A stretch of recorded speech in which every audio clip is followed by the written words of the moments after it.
pair of Michigan tree farmers on a quest to find champion trees. The motor's still running, and it's running strong. The directions for a human being are written in code, 3 billion letters long. These instructions tell our bodies how to live, how to grow, how to die. Researchers call this code the sequence.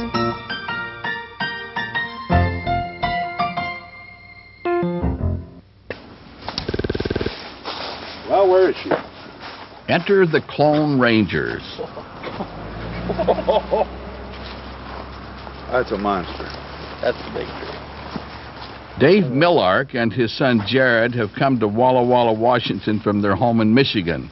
They represent the third and fourth generations of a family of shade tree farmers, and this is some kind of shade tree.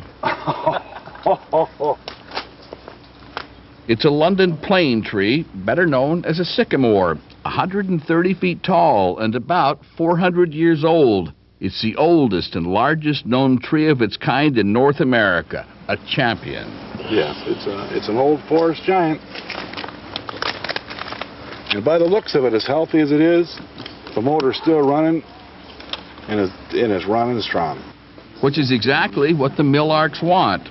There are known national champions for over 860 tree species in North America, and the Milarchs want to clone them all.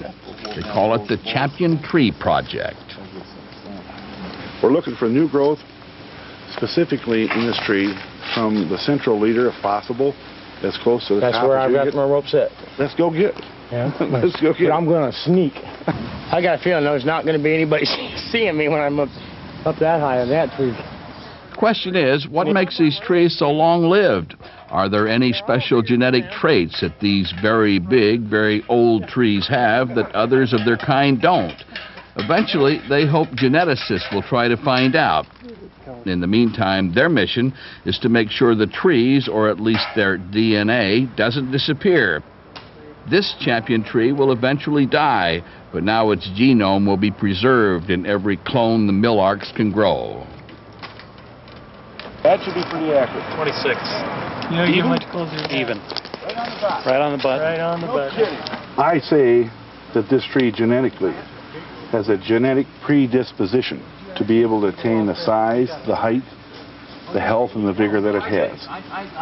Perhaps is genetically superior, but how could we know until we study this tree? We're losing champions at a terrific rate across the country. We've lost 21 national champions in Michigan alone in the last 5 years.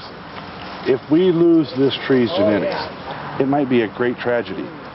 There are several ways to clone a tree. The way the Milarchs do it is over 2,000 years old. It's called grafting. First branch down.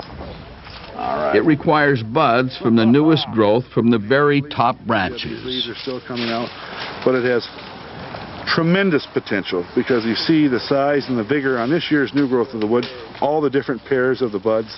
This is as good as it gets in the big tree world. The Milarchs gather them up and take them back to nurseries working with the Champion Tree Project. These will be grafted onto small rootstock of the same species. The root system will be different genetically, but the tree that grows from the bud will be 100% champion clone. That bud represents that tree in the total genetic content. All the genes that are in that tree are in that bud, so that when that bud grows, it is that tree. Identical. Dr. Frank Guin cloned the 500-year-old national white oak champion, known as the Y oak in Maryland. He thinks the Champion Tree Project makes sense. The tree has survived the test of time. That is very important. When you look at these old trees, 400 and 500 years old and more, they have survived pestilence, they have survived environmental changes, higher levels of SO2, peroxyacetylnitrate, nitrate, these air pollutants that we are dealing with, but yet they're still there. Our purpose is simply to maintain the genetic pool, simply to grow the trees so that eventually there'll be funds available where the buds, the genetics of these trees can be studied. Right now there's no money available for that type of research. Dave Milarch says it might take another 10 years for anyone to sequence a champion tree genome, But the Champion Tree Project is insurance that those genes will still be around even when those champions are gone. I don't know for sure, but in 100 or 200 years, that yes, with the way tissue culture is going and the way the trees can be reproduced easier and easier, that yes, I think that they will be a factor in the reforestation of North America. I'm confident of that.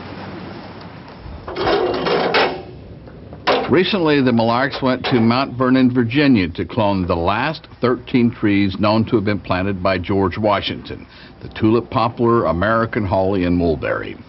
200 years old isn't old by champion standards, but Dave Milarch says Washington had an eye for a good tree. He planted thousands in his time at Mount Vernon. Maybe it was penance for chopping down the cherry tree. Excuse me. The story of Washington chopping down the cherry tree is almost certainly apocryphal. It was invented by Parson Mason Locke Weems for his book called The Life of George Washington, with curious anecdotes laudable to himself and exemplary to his countrymen. He made up many of his facts, probably in an attempt to humanize Washington. I can't tell you how much I appreciate your attempts to set me straight. I cannot tell a lie. That's life. I'm Lucky Severson. The Secrets of the Sequence teaching materials were developed at Virginia Commonwealth University with funding from the National Academy of Sciences and the Pfizer Foundation. The original public television series, Secrets of the Sequence, was produced by Ward Television with funding from Pfizer, the Pfizer Foundation, Oracle, and the Council for Biotechnology Information. Special thanks to member institutions of the Series Advisory Board, consisting of Virginia Commonwealth University, Harvard University, University of Wisconsin, University of Michigan, University of California at San Francisco, and the MRC Laboratory of Molecular Biology, Cambridge, England.